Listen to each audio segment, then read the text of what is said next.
That's my lead-in right there. Yeah, I was going to say seriously. Yeah. Just these fine gentlemen here. But what's going on, everyone? Welcome to Practically Tactical.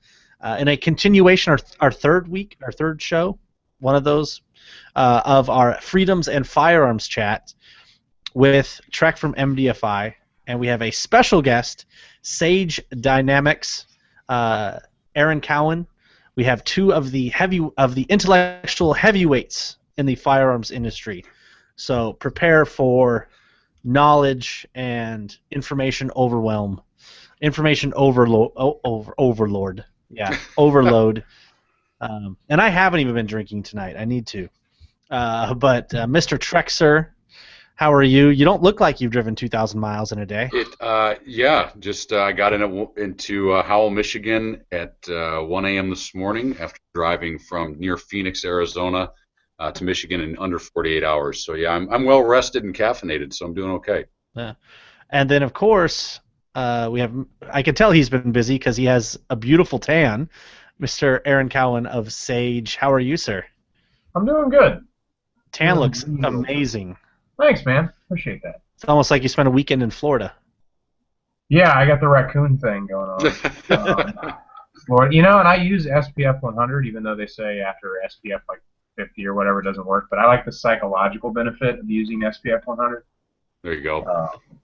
But yeah, it doesn't help. You're in the sun for 16 combined hours, and yeah. Well, I'm balancing out the white scale on the show here, being up in Wisconsin. Well, I mean the rest of it. It's just. Oh, this is going to be an amazing show. But so Trek, we're talking about know thy enemy, and I'm sure a lot of people are coming on thinking, okay, it's going to be about the bad guy when we're gonna smoke check somebody, and that's actually not what we're talking about tonight.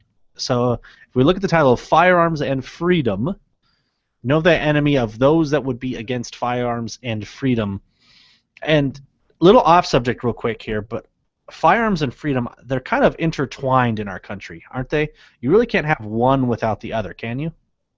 I would agree historically. Not even the United States. The United States of America is a small sliver in the history of this world, and historically, take firearms and add weapons, defensive weapons, or the ability of a population to defend themselves. And historically, every population that has either been disarmed or gave up their rights to self-defense have not fared so well. So yeah, it's certainly on that track. They do go hand in hand, because we've seen historically how you don't get anything else unless you have the ability to stand up to tyranny.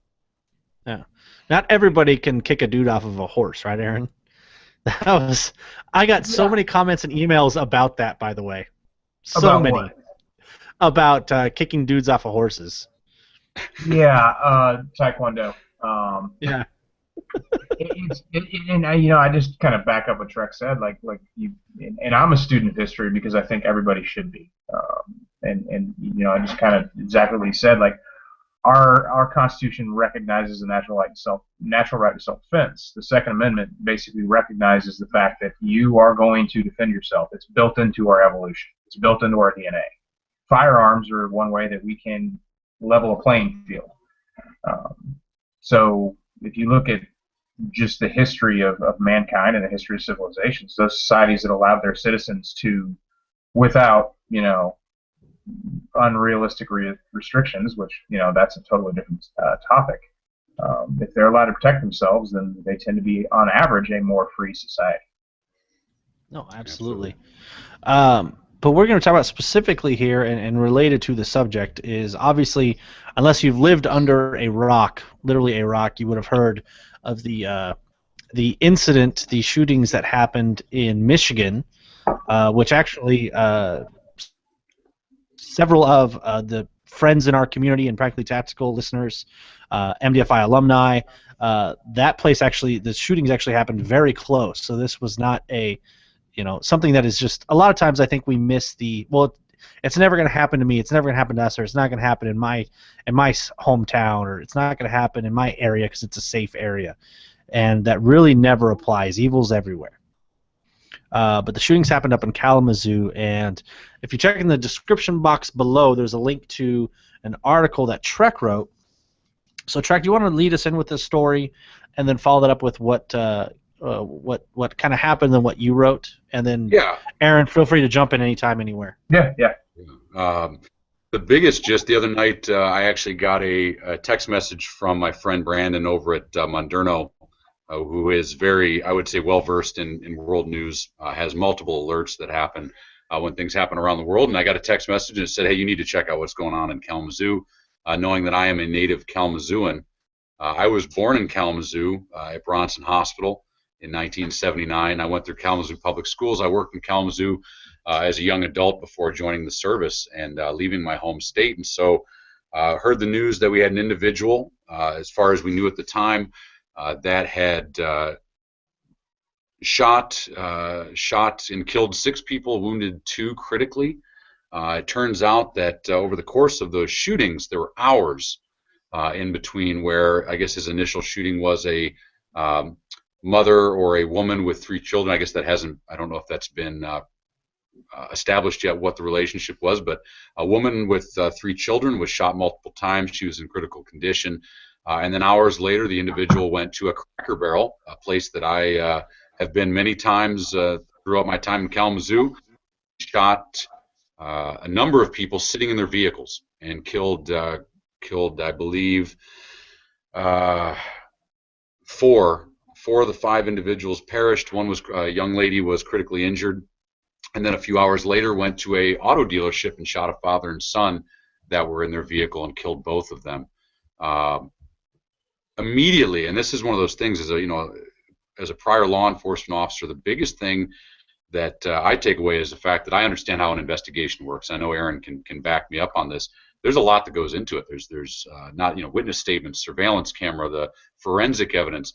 So what we have now is we have an ongoing investigation. We have an individual that was in fact taken into custody in downtown Kalamazoo. A handgun was found in his possession as reported, and he was taken into custody without a fight, without incident. So now we know his name, we know his age, we know his victims, we know what happened, but we don't know really anything more. There was an interesting fact. The individual was a registered Uber driver, and I guess in between his murderous rampage, he actually took Uber fares and drove individuals at what was reported at outrageous speeds down streets I used to drive on, but did not harm any of his Uber fares. And so, you can start to paint a picture of mental well-being, of state of mind, something that was definitely wrong with this individual. But the fact is that regardless of excuse, numerous people are killed that live in Kalamazoo. And what we've seen is the same exact thing, where now I have a situation where murders have happened in my hometown on a scale that is different than normal crime, what we would call regular crime, which is also unfortunate. But the same narrative that all of us here, regardless if it was Colorado with the movie theater shooting, if it was San Bernardino, if it was Garland, Texas, we hear the same narrative before the facts have even been established of it's background checks, it's the availability of guns. We need to disarm the population. Those 300 million guns that are out there, gun owners, gun nuts are the threat to safety, and we need to do something about it. And there was a great, and I say great, meaning what a textbook example of talking when you shouldn't, by a, quote, news leader out of the Flint Journal, who went on an emotional rampage, him or herself, and I believe it was himself, and in a tirade of we need to ban all handgun sales immediately. And in the entire article, this editorial, there's maybe an attempt at using some facts, but it's the same textbook example of emotional, the lack of emotional control outweighing factual reasoning.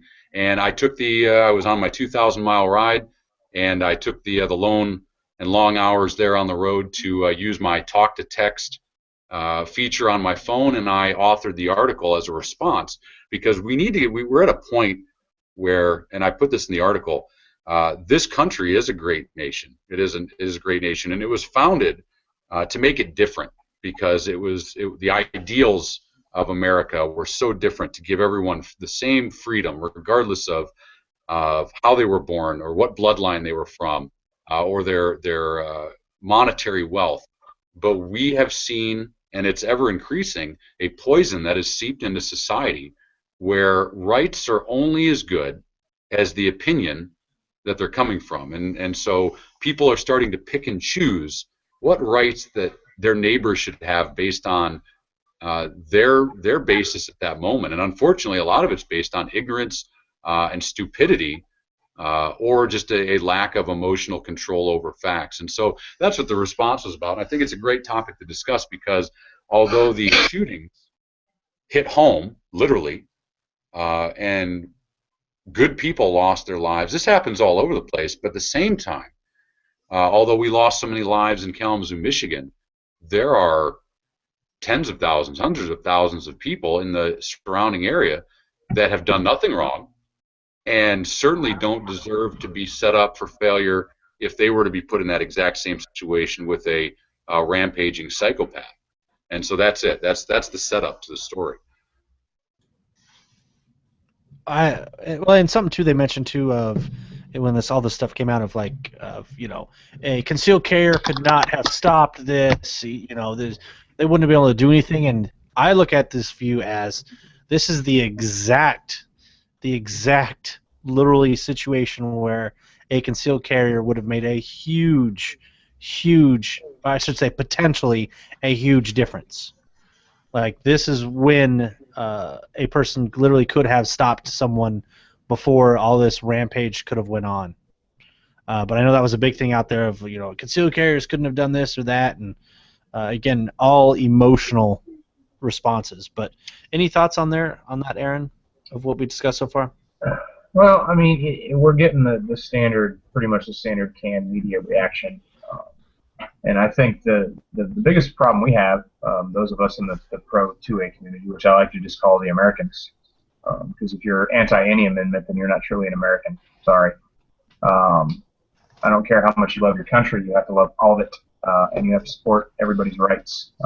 But the problem we have is our voice is limited to the people who tune into our channel, so to speak.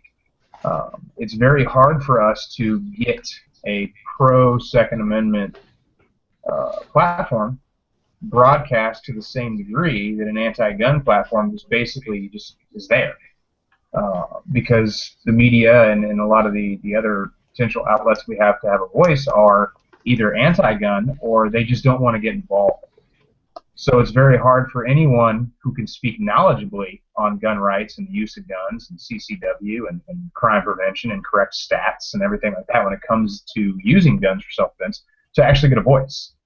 We deal with the emotional side of the anti-gun movement, and they're much more powerful than we are because they're louder, and it's more politically correct for them to spew their feelings-driven, fact-lacking nonsense than it is for us to talk about responsible gun ownership and how things have been prevented and things will continue to be prevented if we just accept that we need to get rid of gun-free zones. Yeah, absolutely. I had a great point, and of course now I spaced it. That happens me all the time. I remember what I want to do is take a quick second to plug Aaron, who actually did a TV interview that actually went out. It went out on TV yesterday, was it? It was the original story aired on WGXT in Jacksonville, and since then it's been aired in Orlando and I believe Houston. Awesome. CNN has it, but we don't know if they're actually going to air it. If you're a betting man, what would you bet on? I'd say, I mean, just because the media is the media, based on Kalamazoo, I think there's a strong possibility that they'll air it just to have something to talk about. Because we got to feed that 24-hour news cycle, right? That's right. But if you guys haven't checked that out, I know links we put up on our Facebook page. I know Aaron's put it up on his Facebook page.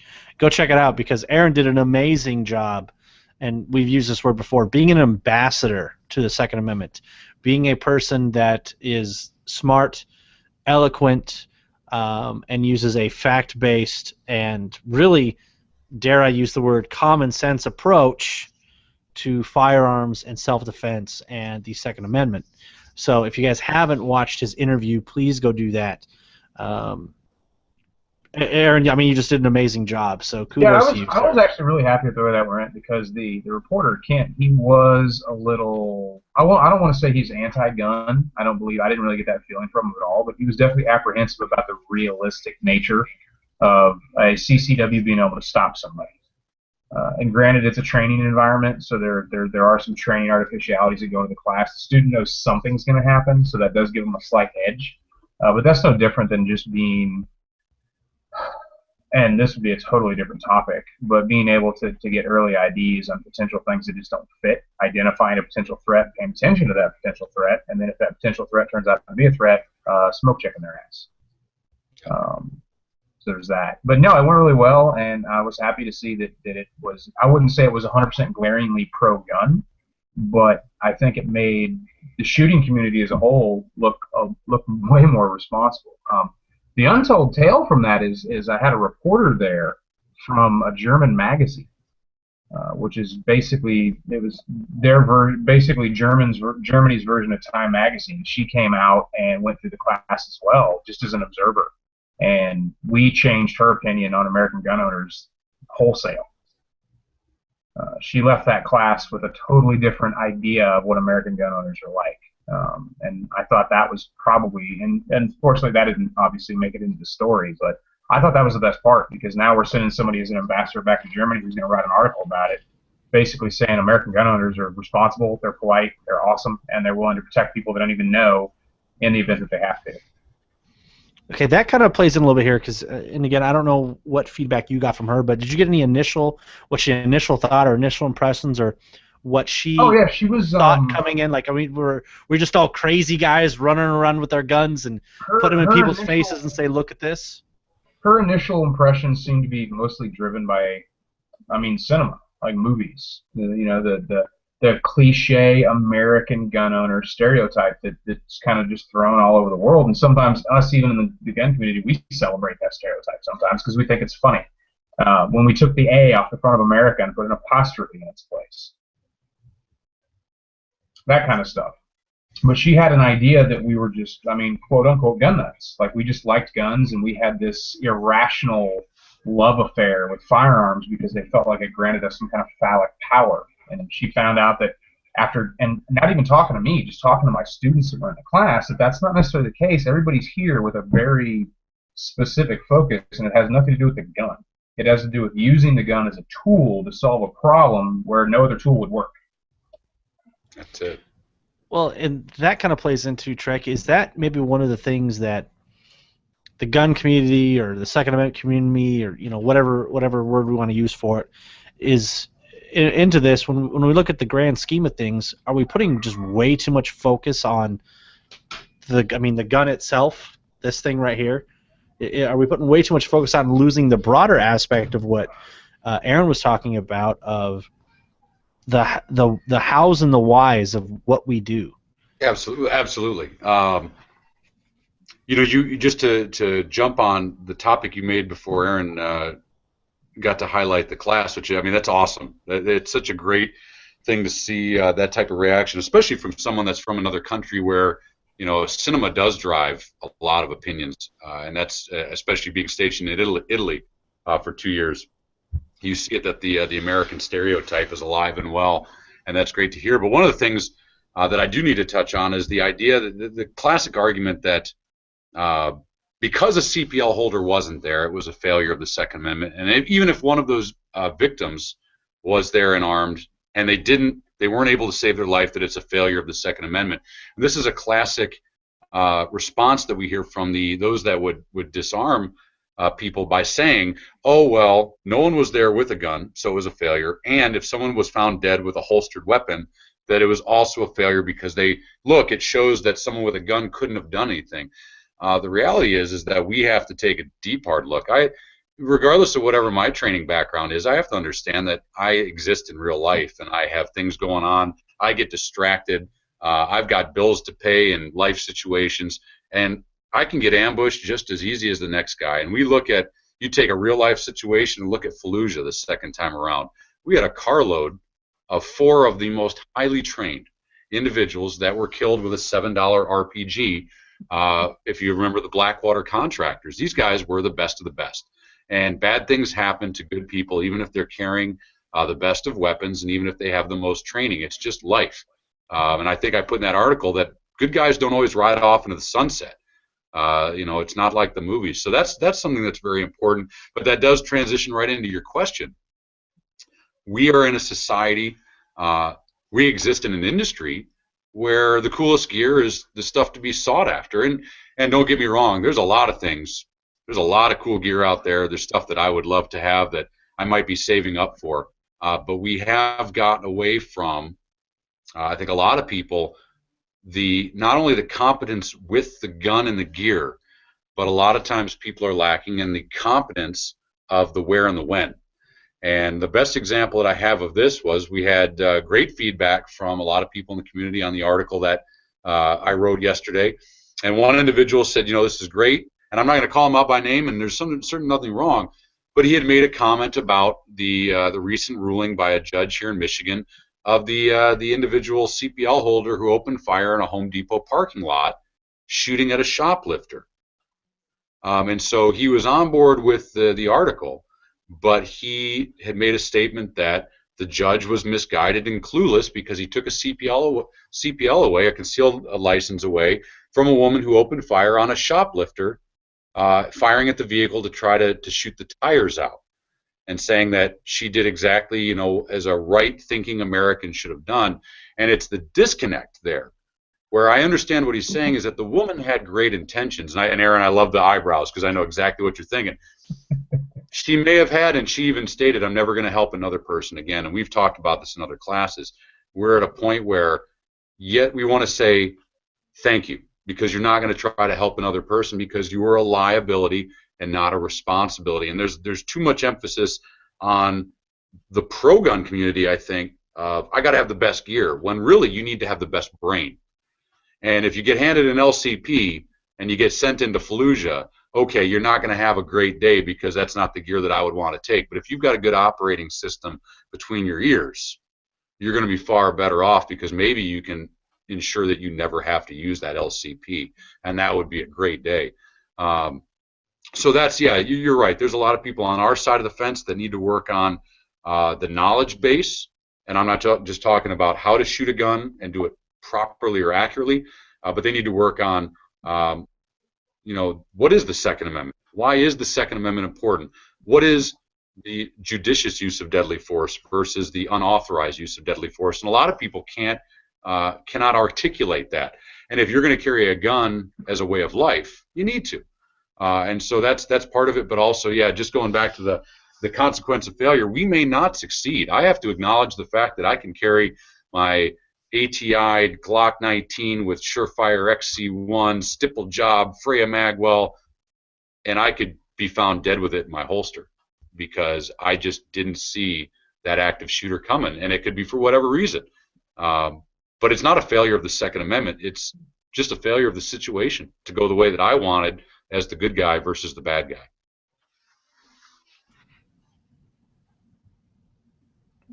I'm just going to let you jump in there, Aaron.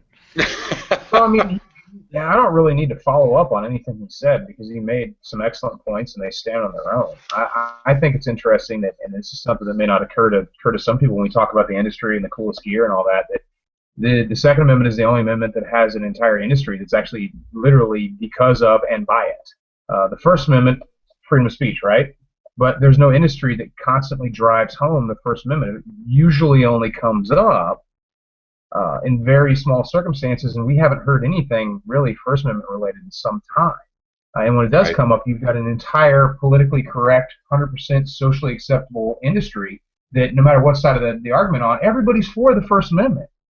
Everybody for the First Amendment isn't for the Second Amendment, which is kind of unfair. And I'd hate to use the word fair because life's not fair, but it's almost like, so you mean to tell me that we have to die for your first, but you're not willing to even support our second?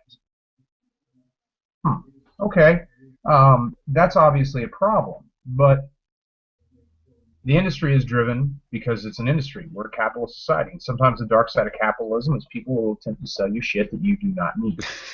And because that shit looks cool and you can make cool videos with it and you can get followers, which garners ego and all these other things, and that's all great. Don't get me wrong, I use social media just like everybody else to get my message out there. And sometimes I use social media to just like, hey, look at this cool thing I have. But at the end of the day, my main job is to teach people how to take those cool things and those not so cool things and use them intelligently for proper application of self-defense. There's always well, I wouldn't say always. You do run into people from time to time that have this very unrealistic view of their personal skill set. And even before the gun is drawn, they have an unrealistic expectation of how they'll be able to perceive a situation as it develops. And when someone tells me, like, well, I'm always situation aware, and I have to ask them, like, have you ever been in a situation where you recognize that you were behind the fire curve? And if the person answers me no, then I know they're lying. Because almost every single person watching this and who's going to watch it later has almost rear-ended the car in front of them. Yep. And if you've almost done that, then you've almost done a lot of other things. And you've almost missed a lot of facts. Who here's ever been in a vehicle accident that was their fault? That's kind of one of those situational awareness things, right? We're driving a car, we're supposed to pay attention. The human brain is not designed to maintain a constant level of awareness. So is it possible for someone to have a CCW and still get shot in an active shooting? Absolutely. They could be the very first victim. That's just luck of the draw, kismet, fate, circumstance, geospatial positioning of two people in two places at two times, whatever you want to call it. It can happen. But if your strategy to keep it from happening is to just put holes in paper, then you're wrong. There's more to it than that. Like I said, two of the heavyweights in this industry in regards to intellectual knowledge. I'm telling you, I'm going to say it enough to where you'll both believe it throughout the show. I'm going to tell you that right now. No, I don't need that. I appreciate it. No, but something, Chuck, that we talked about on the phone while you were killing time on the highway was you're either a coward, an idiot, or what was the last one? I believe it was coward, complacent, or clueless. Yes, coward, complacent, or clueless. And do you want to go into those three there? Yeah, I was thinking of a title of an article. I'm not sure if the article will come to fruition. I've got just with current events, and I know Aaron goes through the same thing. There's so many things you want to write about in so little amount of time in between having to put grocery money in your pocket. Just the common responses that we get from those that would have their neighbors disarmed is it's very canned. And it's something that you get to a point where you just kind of roll your eyes. And so I thought of writing an article called, is it cowardice, complacence, or cluelessness? Because we have a situation where we have to take emotion out of the argument and imagine that the person sitting across from us that really wants us to disarm is a adult, free-thinking human being. And we can argue that point at a later time. But if I'm listening to somebody who says that I need to give up my Second Amendment rights to make them feel safe, we have a grown adult who is literally saying that they can reach adulthood and survive. And think about all the things that we as human beings have to do correctly to survive in today's day and age. Aaron made a great point, driving. I mean, today I made a trip to ATI down in Taylor, Michigan, right outside Detroit. Heavy traffic, and I've been used to out in the middle of the desert in Arizona, so it's a bit of shell shock. But even for the past 5 months, where I've been out there, where a four-way stop sign is my definition of a traffic jam, I was today thrown into heavy traffic, and I know how to drive a car as a grown adult. And so there are people out there when we start talking about cowardice, where they are saying that they, as a grown adult, have chosen the moral high ground, and they use this all the time, the quote moral high ground, that they will never take another human life and they will never bear arms in their defense. And as a grown adult, as a free American, I have to just look at them and say, I'm glad that you've made that decision and I wish you the very best of luck.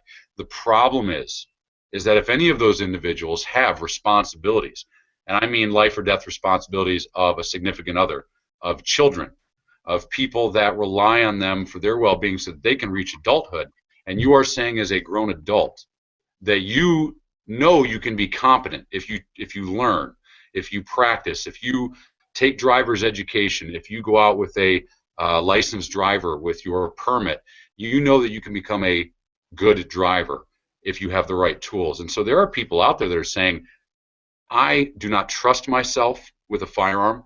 I will not put the time in to learn how to properly use a firearm, and that therefore I am saying I will not defend these people that rely on me because I will not put in the effort.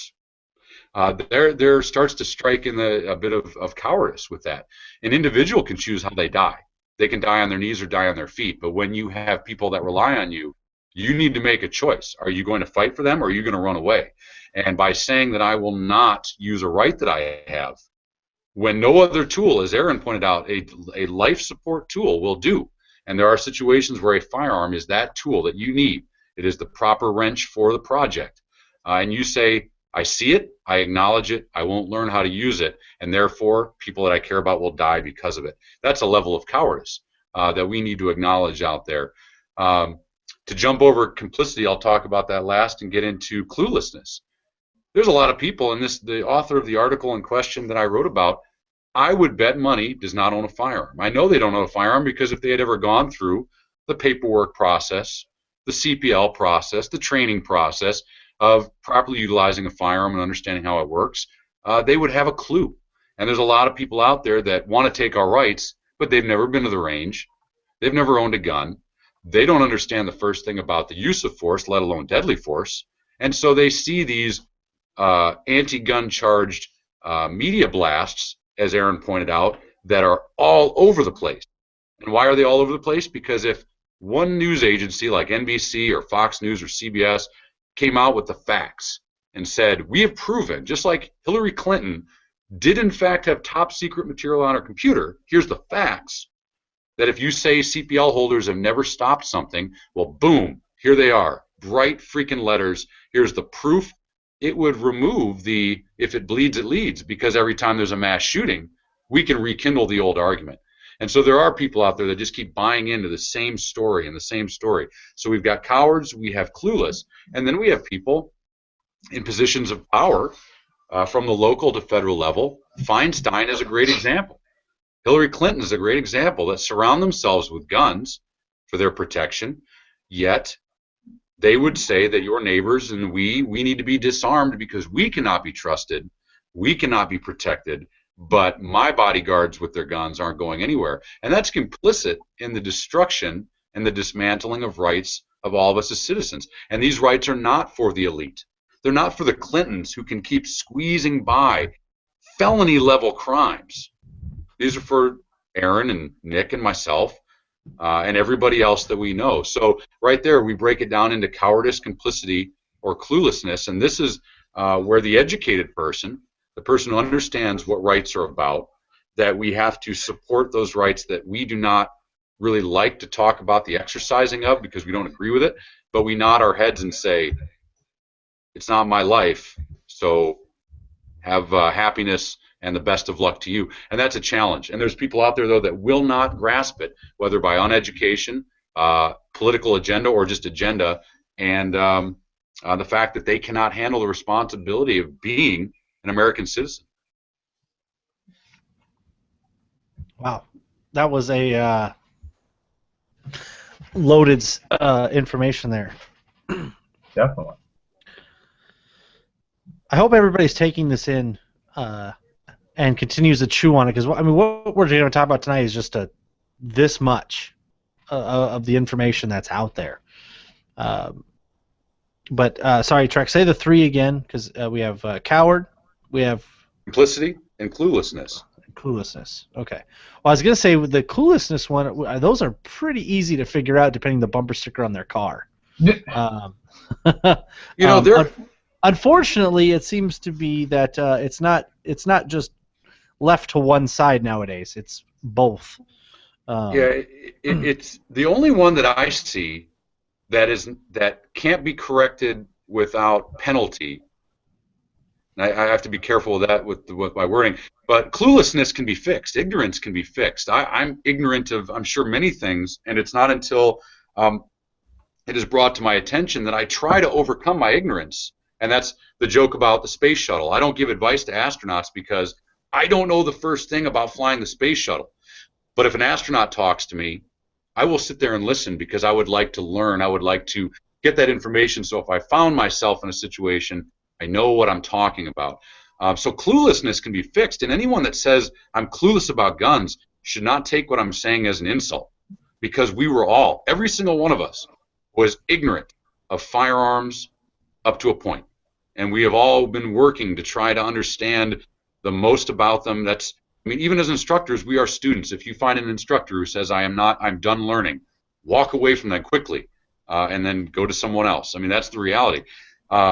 Cowardice.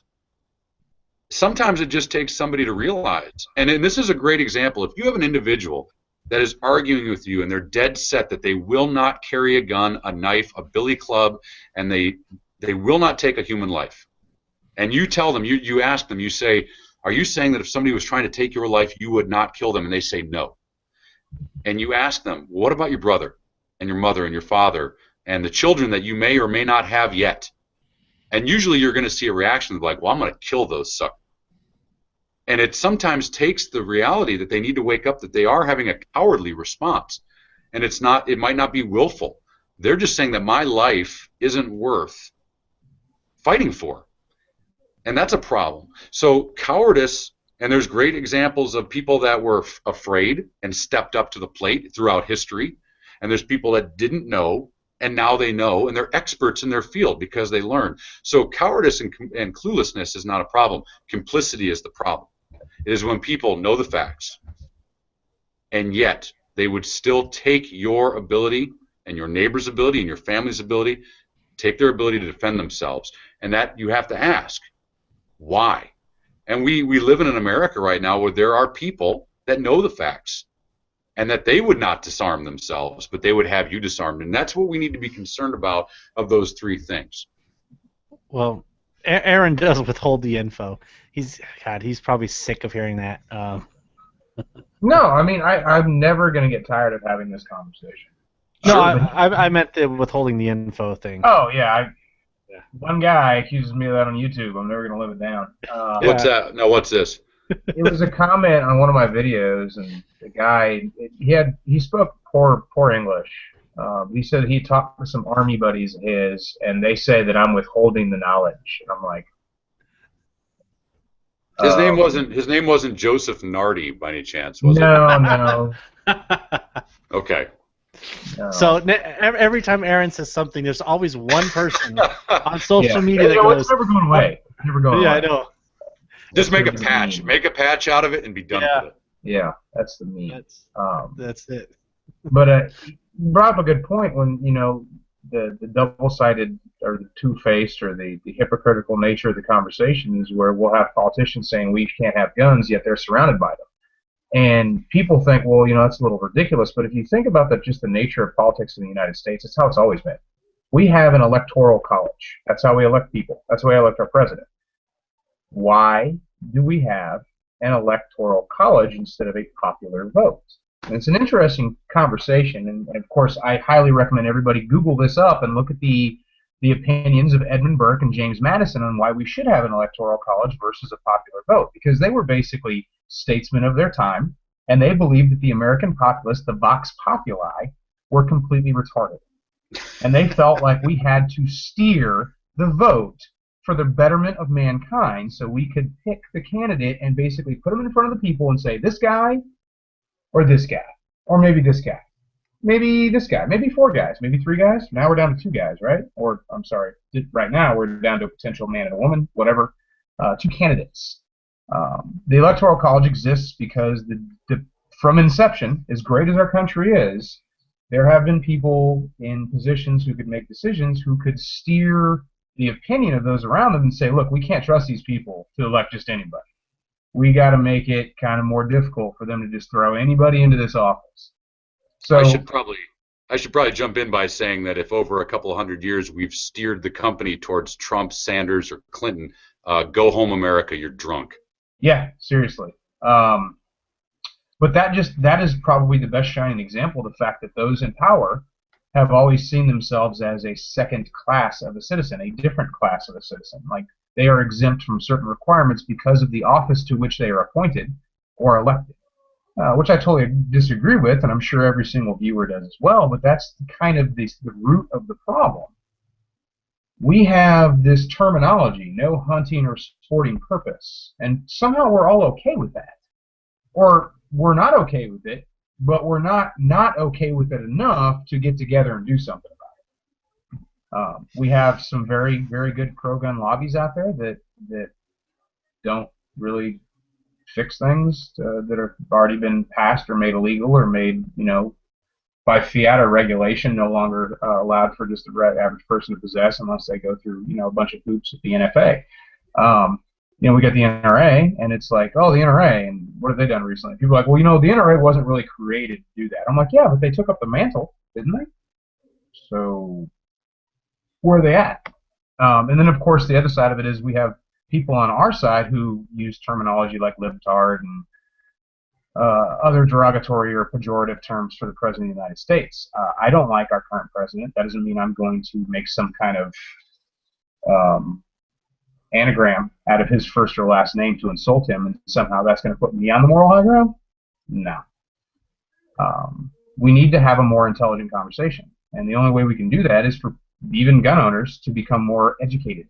And in the world where we have information glut, we have more access to information than we can ever possibly read, we have some of the dumbest people on the internet who, on both sides of the argument, will make the most ridiculous points and basically hurt their own side.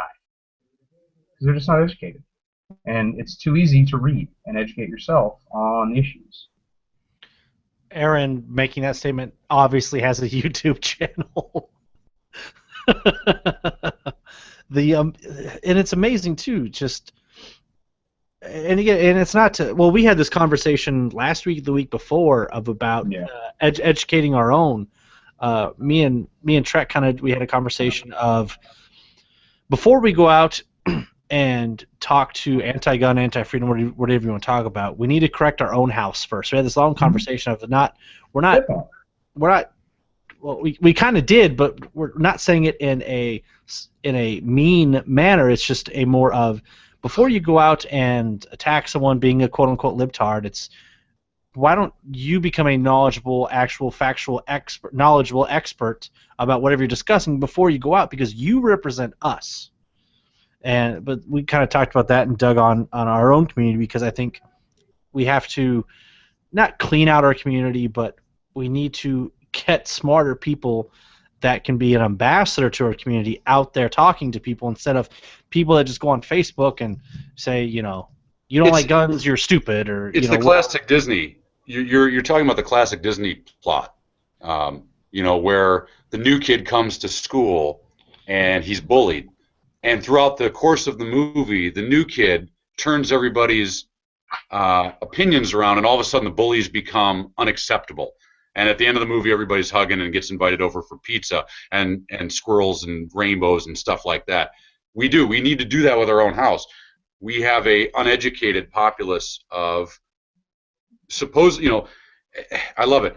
The Gadsden flag. Don't tread on me. But the majority of people that put that on their car would tread on somebody not regarding firearms. Don't tread on anyone. On anyone. And this is it. So we need to, and it's the same when we talk firearm safety, and we just make firearm safety the only thing. We've got to get to a point where the life safety rules are the core foundation. And Aaron brings up a great point in advanced training. I can't make this safe. But if you can't even understand what a safe range is on a square range, I can't bring you into a shoot house where if you do something stupid, you're going to shoot yourself. So we've got people out there that are waving. I just watched Cartel Land this morning. When I got in, I was wired from the road, and there's the Mexican Federal Police with a 1911 sweeping the camera crew and all of their federales, and I'm just screaming like, for the love of God, somebody take that 1911 away from JoJo before he shoots somebody. But that's a society thing. That's a training issue. And so what we're doing as instructors is we work every single class to make sure that if you go to the range and somebody's being unsafe, that they get ostracized. And it doesn't have to be mean, but they're told, hey, You are messing up. You're putting people's lives in jeopardy. Here are the 4 life safety rules. Learn them, obey them, and live them. We need to do that with our education of liberty as well. We need to say, listen, you can't just scream Second Amendment, Second Amendment, Second Amendment, and then the moment that 2 guys want to spend the rest of their life together, you start screaming, oh, well, the government needs to get involved and tell them that they can't do it. How about we start screaming, the government needs to go over there and sit down and have a Coke and a smile and let Americans live life, liberty, and pursuit of happiness. And so, yeah, we got to clean up our own house first, but at the same time, we can't just focus on our own house. We do have to keep pressing the information out there to those that are clueless to try to bring more people over. So it's honestly the war on the Russian front. You've got Germany who's fighting the UK and the Allies and also the Russians. It's not a fight you want to be in, but sometimes that's a fight you got to go through, and we got to step it up as freedom-loving Americans. No, I guess the next question would be is how do we do this, Aaron? How do we not only talk to our own, which should be fairly easy. That's a big eye roll there. The problem, as I see it, is a lack of attempt, or just a lack of understanding on exactly what we're talking about. We are the government. We have elected or appointed people to represent our interests, but at the end of the day, we are the government. We're supposed to be self-governing. Instead of like, well, I'm going to call my congressman, and you should. I'm going to write my senator, and you should. But okay, so we're talking about it now. Did you vote for him? Because we can go back in time and look at that, or we can try to prevent it in the future. There's no possible way that if we came together that we couldn't fix this, because we are the government. There are enough people in this country that support the Second Amendment, some more than others in certain states, because it's definitely some states are less gun-friendly than others. We can fix it, but we have to get people motivated enough to, and I'm being real, register to vote, because a lot of them aren't. A lot of them complain, bitch, moan, but I'm like, okay, it's time to be real. Have you ever voted? No. Right. Well, I just vote, or I get the, well, I just vote in the national election. So you don't vote locally? Because that's where government starts. Okay. Not voting locally is what happened in California. Not voting locally is what happened in Jersey. Not voting locally is what happened in Connecticut. Not voting locally is what happened in New York. Those were not federal mandates. Those were municipal to regional to county to state government.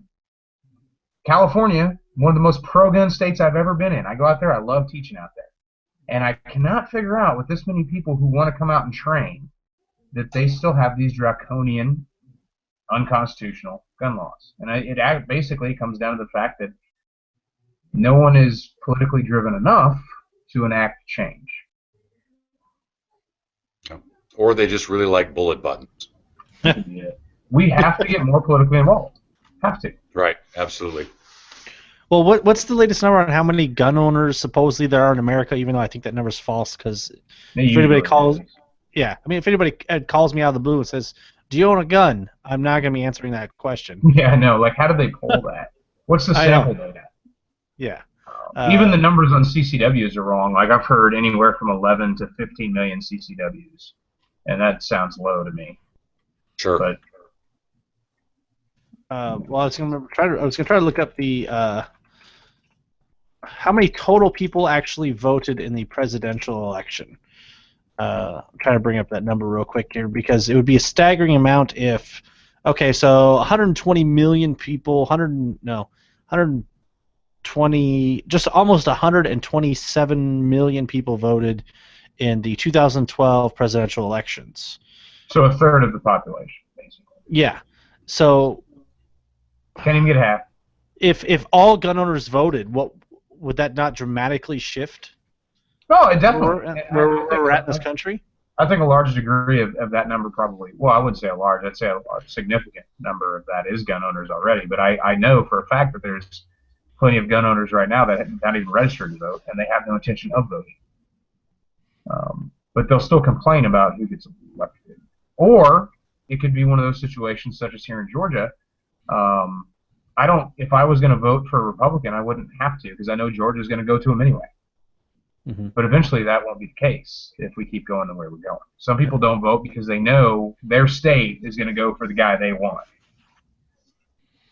Well, and like you look at like Wisconsin, which is dramatically a quote-unquote red state. However, there are two massive counties that hold a dramatic amount of votes that shift the state, even though. So I think only 5 counties, maybe 6, went to Obama in the 2012 election out of like 50 something. And so we literally have, but it's basically Dane County and then Milwaukee County. 2 counties that dramatically shift the state either way. And all those usually lean blue, of course, or I should say not lean, are drastically blue to a very large amount. So how many are we missing from that area because they don't go and vote because A, it's not going to matter, or B, how many of the actual people outside of it say, well, I'm not going to vote because it doesn't matter, we're going to lose anyways. Or, of course, my county is already red, so what's the point? If not, it can go either way. Well, and then, of course, Wisconsin's just weird, too, that we have a very right governor, and then, of course, we lose the state to Obama. Go figure that part out.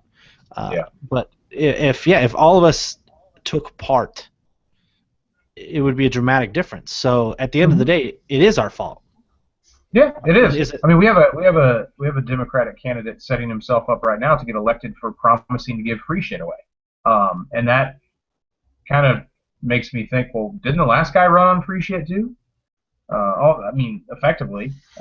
So on our side, I guess maybe if we had a candidate who said like, hey, if I'm elected president, constitutional carry, we're going to repeal the GCA and NFA, and you can get select fire and blah, blah, blah, blah. Maybe that would get people out there to countermand the youth movement of Feel the Burn.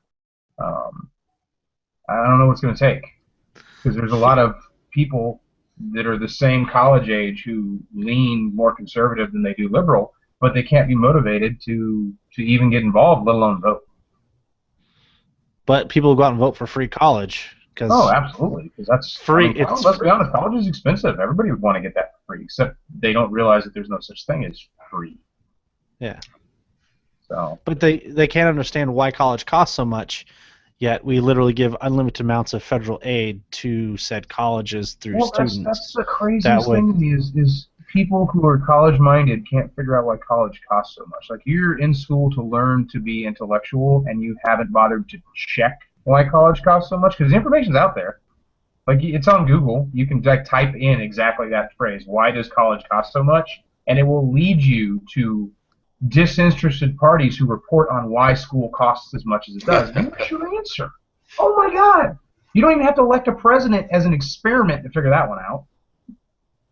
It's probably on Wikipedia that you could copy and paste into your paper. I think there's been federal studies done on it as well, and universities have studied it. Like, there's enough studies out there to tell you, why is my degree going to cost me $180,000? Like, there's a source of information for that, but why bother looking into it when you can just vote for a guy who's promising to give it to you for free?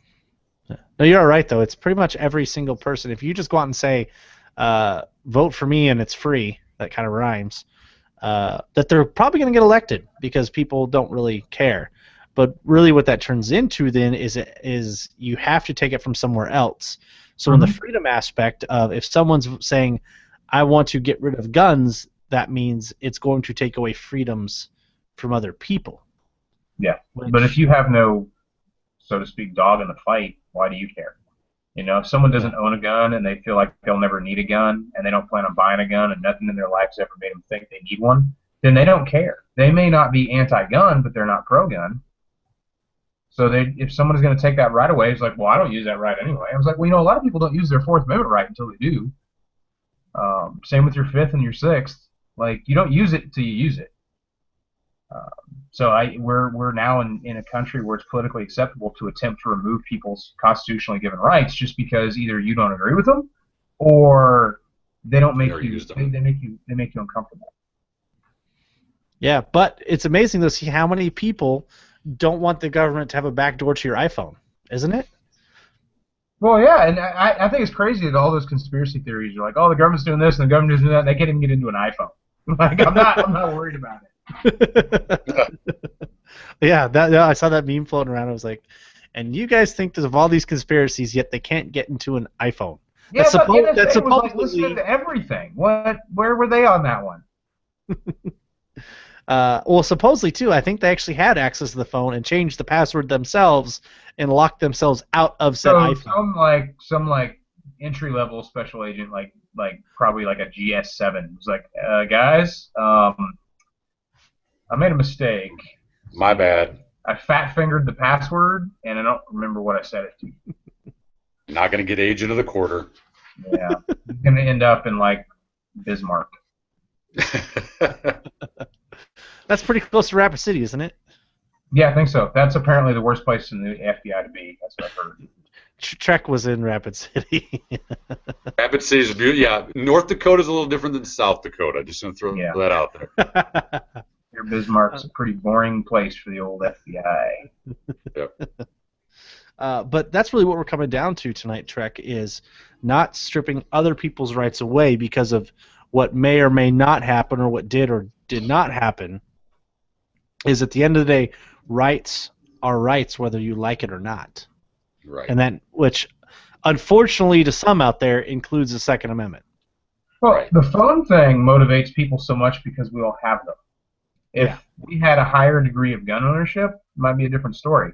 I think gun ownership is pretty high, but there's other mitigating factors that play into it as well. Or maybe the gun owner, like myself, who maybe not bothered to check, has been convinced by the media that there aren't many people like me around me. Yeah. Well, this was kind of an this is going to go off a little bit here, but this was brought up in chat about not all gun owners are pro Second Amendment. What are your thoughts on that, Trek? Oh, I'm sure there are people out, and we see that all the time. Well, I have my pump shotgun for skeet shooting, but nobody needs an AR-15. And so we hear that, we see that, and I'm not just throwing skeet shooters under the bus. There's I need an AR-15 for this, but nobody needs a semi-automatic shotgun. You can find arguments from every different type of owner. There are people out there that they believe that, and they go to the gun club maybe to shoot a round of whatever the match is, but that gun goes into a gun case, into a safe, and they don't even keep a firearm for defense ready in their home, and they have no intention to. So they look at the firearm purely as a sporting object versus the big picture of what the Second Amendment's all about. It's not sporting. It's not hunting. Those are benefits of having firearms around. It's certainly chasing down a white-tailed deer with a spear or a rock is a great exercise routine, but there are people out there that would prefer to use a firearm. But the reality is, and we have to go back, as Aaron pointed out, you have to be a student of history. You need to look at what has happened to societies of good people when they were stripped of the ability to fight back. And I've made some comments to people like, nobody needs guns, and I've put, I'm sorry, but we believe you to be wrong. Signed the Rwandans, the Jews, the Albanians, the Russians, the Native Americans. I mean, you could just go through, how many lists of people do we need that were overwhelmed because of their lack of ability to defend themselves? And this is where the republic comes in, where you don't have to be an oppressed person or a group of people. You just need to be the person that is on the receiving end of tyranny, and define tyranny however you want to define it. But if your rights to life, liberty, and pursuit of happiness are in jeopardy, you have to have that Second Amendment protected, God-given right to defense. Otherwise, you will be a victim of consequence and just be lost to history as the guy who didn't want to own a gun until the burglars came in, and then he kept saying, anyone got a gun I can borrow? At that point in time, it's too late. And there's those people out there that they can't understand that a lot of us carry a gun like we carry our wallet. I don't want to pull my wallet out and have to spend money, but I have it in case I need it. And it's the same thing. The only time that my gun ever clears Kydex, thank goodness, especially now that I'm out of the service and no longer out of the Middle East, it doesn't clear Kydex until I'm cleaning it, going to the range. And that's the way I want it. I want to go my entire life, hand my gun to my son, and say, this was carried with me every single day.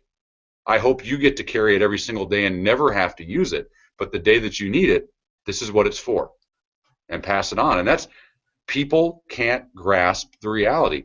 I say to a lot of people that I have a great social experiment that I could only do once. Otherwise, I mean, I would go to prison for it. But if you take the most ardent person that would have you disarmed and say, let's do a social experiment, bring them into a room, and let's say we have a gun-free zone. All crime against another person is illegal. We have a sign up on the wall that says no guns are allowed, so I'm taking my gun off. I'm going to give it to a third party, and as I sit across the table from the person who doesn't believe in weapons, does not want to harm another human being, you say, hey, that's a nice shirt you have. I would like it. And they say no, and you proceed to take it from them through violent force.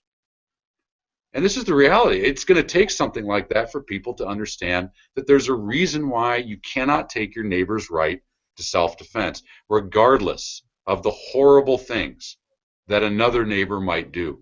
Because if you disarm that neighbor and yet another person decides to do harm, you set them, so you are no more guilty, or you're not innocent at all. You're actually complicit in the danger that was made upon your fellow countrymen. And it's we're on a slippery slope because there's a lot of people that would have you victim. Yeah. Every government is pro-gun. Every government. But not every government is pro-gun ownership. And Absolutely. That's something that I think a lot of people miss the point on. Our government, our current administration is very pro-gun. But they are not pro-gun ownership. They don't want the average citizen to have the rights and means to defend themselves, but they want the government to continue to be able to defend itself. You look at some of the most gun-restrictive countries in the world. Let's look at the United Kingdom. They're pro-gun. They have guns. They have an entire military. They have a standing army, and they have, not all cops have guns over there. They have disarmed most of them because the cops' guns were getting stolen from them by criminals. So they have, armed response units. But the fact is they still have guns. So if they're so convinced that we don't need guns, then why do they still have them? And I know that's a tired argument. People always like, oh, well, we've heard that one before. But I don't think a lot of people think critically enough about what exactly is being said there. The very people that want to remove your firearm from you are admitting to the fact through their own organization that we cannot be trusted to not have these guns just in case. And how is that that's like cognitive dissonance. It's the definition of trying to hold two competing ideas in your mind at the same exact time.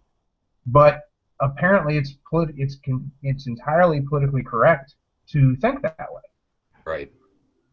And that's something me and Trek were talking about the other night too. And everybody's seen these pictures posted on Facebook of all these anti-gunners say they want to go around and kill all gun owners. Oh yeah, and take all the guns. And literally, they're saying they're literally pro-gun for the fact of they're saying they want to use guns to take away guns. You're out there literally out there saying you want to use guns to take away guns. And then get rid of the guns. Yeah. And they literally will do whatever is necessary to take those guns, kill people, and what me and Trek drifted into was, and I hate this, is like the ends justify the means. Like, well, if we could just kill all gun owners, then we'd be so much better off. Like, you're literally admitting you want to kill millions of people to quote unquote be better off. Yeah, the thing about those statements, and we've all heard it, and there's nut jobs out there on both sides, but historically, there's been that statement, and it wasn't just we're going to kill all gun owners. Pick a socioeconomic type, pick a race, pick a reason. We're going to go kill all homosexuals. We're going to go kill all Jews. Oh, yeah. This is history. And guess what happened to the people that couldn't defend themselves? They were massacred. I mean, it goes all the way back. Like, as far as anthropology has been a thing. You look at the Maori and the Maori tribes in the South Pacific. That's a perfect example of one tribe that wanted to remain peaceful. Another tribe is like, well, we got rocks, sticks, spears, and shit, and we're taking what you have. Yep.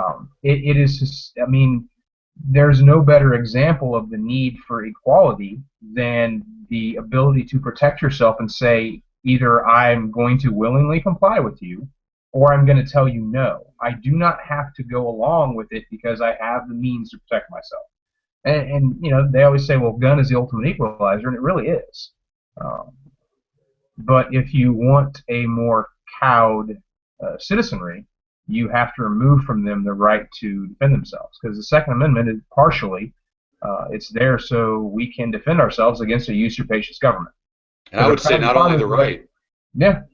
I think they're not. It's not only the right they're trying to take. They're taking the desire. They're doing a Oh, very definitely. good job. Definitely. They've said many times they won't get us, but they'll get our kids. Right. And that's why, you know, modern education system is the completely ridiculous state that it's in. Like, even all the way down to the elementary school level, it's becoming more and more politically correct. And it's funny to watch it be made fun of on South Park, but you have to realize that, like, this is real and it's happening, but those of us who don't have kids, we don't see it day to day. We don't have to deal with it. Right. And luckily, it's still mostly constrained to the left or the right coast. You're not really seeing it in middle America yet, but it's coming. Right.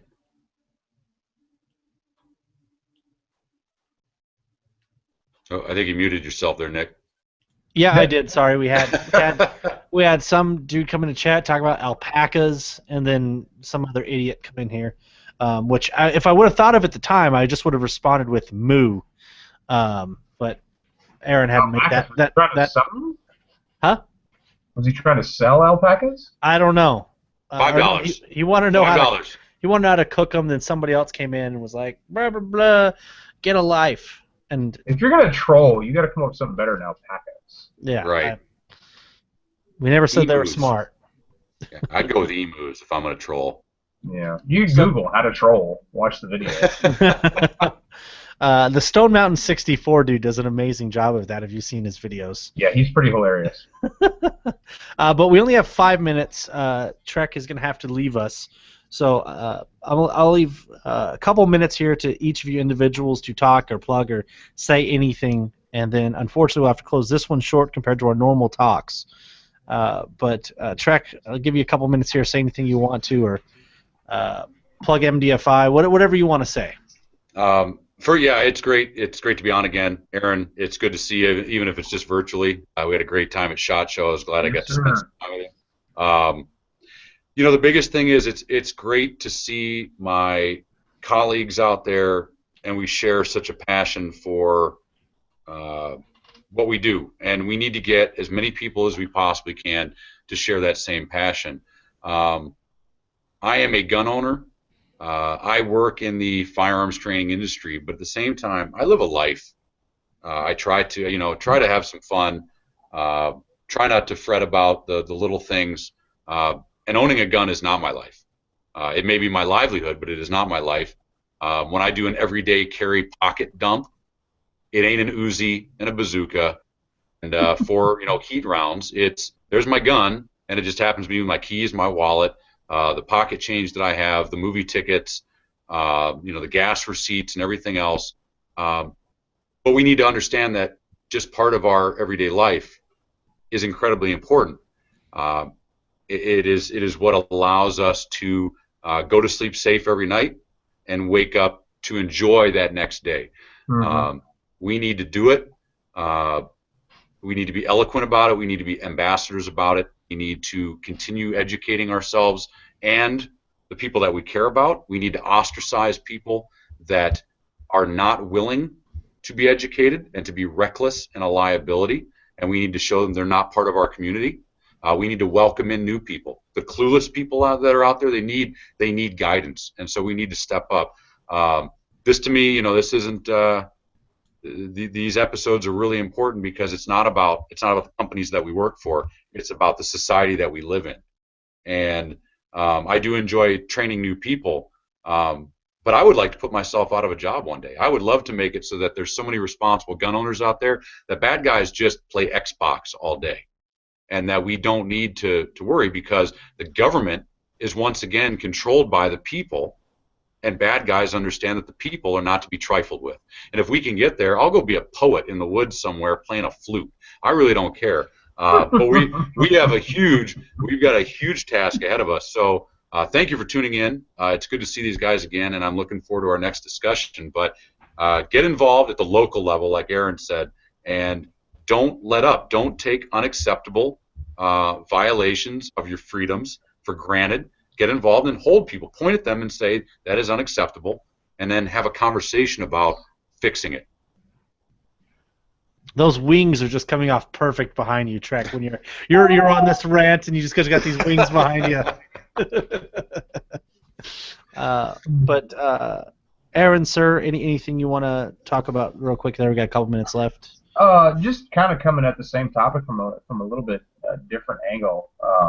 We have a great many people. I can't put a hard number on it, but I am friends with Joe Biggs from InfoWars on Facebook, and he collects some interesting individuals in his friends list. So I get to see a little into the mind of the 3%er, so to speak. We have a lot of people who are almost like salivating at the very thought of a revolution. And when you look historically at our own revolution, there's a very famous quote that basically said the revolution was in the minds of the people. The war was just a byproduct of that. Revolutions always start with intellect, and they result, unfortunately, in violence. But I think we're nowhere near the point that we need to worry about fighting against our own government. And I wish people would put the same amount of passion into trying to fix what we have as they put into wishing for conflict. Because I don't really think they know what they're getting into. Some of these people have obviously not served in the military, and some of them may have, but just conversating with a few of them or just the general impression. But some of them I asked point blank, did you serve in the military? Have you been deployed to a war zone? Do you have any idea what you're getting into by wishing for this? I know it looks cool on TV, but it's not what you think it is. But I want those same people to put that much energy into trying to fix what we have and increasing the perception of the pro-gun community in the citizenry at large versus us just being represented by the worst possible people, or just a very few small bright candles among a mass of people who just sometimes just can't be motivated enough to even register to vote. I think I said this last time I was on with Trek of our call is not to start a revolution, but it's to preserve one. Yeah. We don't need another one. Right. No. But yeah, to everybody out there, thank you guys so much. There's tons of comments, and everybody in chat loved you two on here. We will have to have you two together again in the very near future. So, but again, thank you everybody out there. Again, thank you, Trek. Again, trainmdfi.com. And please go check out AaronSageDynamics.org. Find him on Facebook.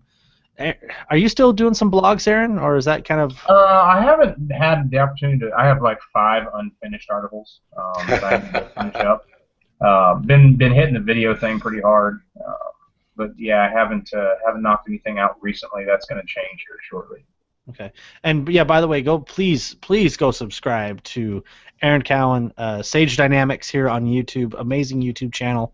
Yeah, I can tell you right. I got to throw it in there. If I'm scrolling through social media and I see Aaron has written something, it's just all gears come to a stop. You got to read it. I appreciate that. Yeah. No, it is factual, and I think we said this probably last week too. Of kind of where you get information from, and it's very important of where you get information from, which I think ties in for tonight. Of when Aaron Cowan talks, you be quiet and listen because there's good information coming. But there's as I kind of start to whittle down my YouTube subscribership to relevant information to me, Aaron is by far at the top of the list. So if you guys like my channel, you are definitely going to love Aaron Cowan's even more. I appreciate that. Way better stuff than I have here. I just shoot things and talk about them. It's not that big. But yeah, thank you everybody out in chat. Hope you guys enjoyed this, and we'll catch you next Tuesday for another Firearms and Freedom chat.